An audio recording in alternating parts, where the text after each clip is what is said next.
এবার আমরা মূল সমস্যায় আসি, যেটা হলো যে ভারতীয় আধিপত্যবাদ। ভারত যে জিনিসটা চায় দীর্ঘমেয়াদে, সেটা হলো উপমহাদেশের যে মানচিত্র আছে এটা কি করতে চায়, এটা তারা বদলায় ফেলতে চায়। একদম ঘোষণা দেওয়া কিন্তু এটা, যে আফগানিস্তান থেকে বার্মা পর্যন্ত যে জায়গা, এই জায়গাটা নিয়ে আমরা কি করব, অখণ্ড ভারত তৈরি করব। এটা হলো তাদের বক্তব্য।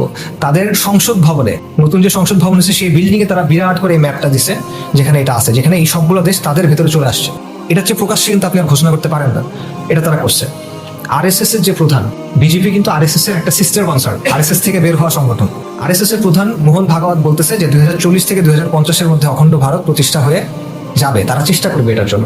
তো এখন আপনি বলতে পারেন যে এটা তো হিন্দুত্ববাদী আন্দোলন, ভারতে তো অন্য আন্দোলন আছে, ভারতে তো কংগ্রেস আছে, তৃণমূল কংগ্রেস আছে, বিভিন্ন মানে পশ্চিমবঙ্গে যেমন তৃণমূল কংগ্রেস আছে, বিভিন্ন রাজ্যে এরকম অন্যান্য আন্দোলন আছে। এরা তো এটা চায় না, না এরাও এটা চায়। এরা অখণ্ড ভারত না চাইতে পারে, এরা আদর্শিকভাবে হিন্দুত্ববাদী রাজনীতি না করতে পারে, কিন্তু তারাও এটা চায় যে এই উপমহাদেশে তার একাধিপত্য থাকবে। যেমন এটা একটা নাম আছে, Nehru doctrine. Congress Nehru doctrine follow করে, সে হিন্দুত্ববাদ ফলো করে না, নেহেরু ডক্ট্রিন ফলো করে। আপনার জন্য দুটার অর্থ মোটামুটি একই, যে সে আপনার জায়গাটা নিয়ন্ত্রণ করতে চায় লং টার্মে। আচ্ছা, তো বাংলাদেশে ভারতীয় আধিপত্যের এই জিনিসটা কিভাবে কাজ করে? লং টার্মে, দীর্ঘমেয়াদে তাদের চিন্তা হলো ভারতীয় সম্প্রসারণবাদ, ভারতের এক্সপ্যানশন ঘটবে, তার মানচিত্রটা আরো বড় হবে। যখন বড় হবে তখন আপনি সেটার ভিতরে ঢুকে যাবেন। এটা হলো দীর্ঘমেয়াদী পরিকল্পনা। মধ্যম মেয়াদী পরিকল্পনা কি? মধ্যম মেয়াদী পরিকল্পনা হলো যে বাংলাদেশকে সবসময় একটা নিয়ন্ত্রণের মধ্যে রাখা, এবং এটার জন্য সবচেয়ে ভালো উপায় কি, একটা অনুগত সরকার থাকা, আওয়ামী লীগের মতো একটা সরকার থাকা, করদ রাজ্য টাইপের কিছু বানায় রাখা। এটাই। পাশাপাশি তারা যে কাজটা কন্টিনিউলি করে সেটা হলো তাদের এখানে বিশাল একটা গোয়েন্দা নেটওয়ার্ক আছে, এটার মাধ্যমে তারা এখানে ডিসরাপশন তৈরি করে, অস্থিতিশীলতা তৈরি করে, ঠিক আছে? এবং তাদের বিভিন্ন প্রক্সি আছে, সেই প্রক্সিগুলোকে তারা কাজে লাগায়। প্রক্সি কি, এটা এখন আমি ব্যাখ্যা করতেছি।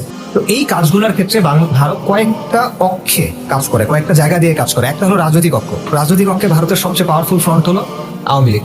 ঐতিহাসিকভাবে সবচেয়ে পাওয়ারফুল ফ্রন্ট হলো আওয়ামী লীগ। আওয়ামী লীগ যেভাবে ভারতের স্বার্থ দেখে, এবং অন্য কেউ পারে নাই, এত সফলভাবে পারে নাই।